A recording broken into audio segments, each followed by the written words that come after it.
Bonjour à tous, nous poursuivons aujourd'hui avec la 8e Mishnah, la dernière Mishnah du premier Pérec, concernant la mitzvah de Trumat Hadeshen, c'est-à-dire de prélever, de prendre de la cendre du Mizbeach tous les jours, comme nous allons le voir. La Torah nous ordonne de prendre un peu de cendre. C'est une mitzvah qui a été donnée au Kohanim. Le Kohanim, un seul Kohen, va le matin monter sur le Mizbeach, sur l'autel, là où les korbanot, les sacrifices de la veille ont brûlé. Ils ont brûlé pendant toute la nuit.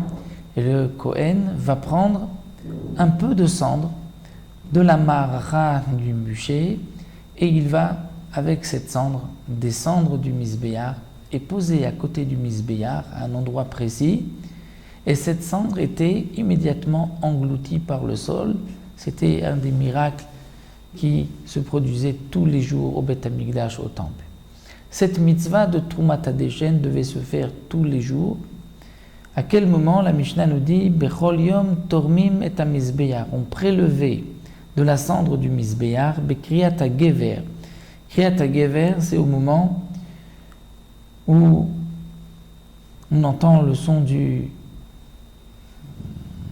coq, le cocorico du coq, Osamuchlo, ou bien juste à côté, c'est-à-dire proche de ce moment-là, ben lefanav, ben leacharav, que ce soit un peu avant ou un peu après, pour la mitzvah de Trumat Hadeshen tous les jours. Ensuite, le Kohen, bien sûr, devait enlever toute la cendre de la mara, et on posait cette cendre au milieu du Mizbeach sur ce qu'on appelait le tapouar, c'est-à-dire un tas de cendre comme une forme de pomme. Et tous les quelques temps, lorsqu'il y avait beaucoup de cendre sur le tapouar, on sortait toute la cendre en dehors des trois camps, c'est-à-dire en dehors de la ville de Yerushalayim même, dans un endroit pur. Mais la mitzvah de Trumat Hadeshen, c'est juste un peu de cendre qu'on mettait à côté du Mizbeach et qui était englouti par le sol immédiatement. Donc le moment de cette Trumat Hadeshen, c'est Kriyat HaGever, au son du coq.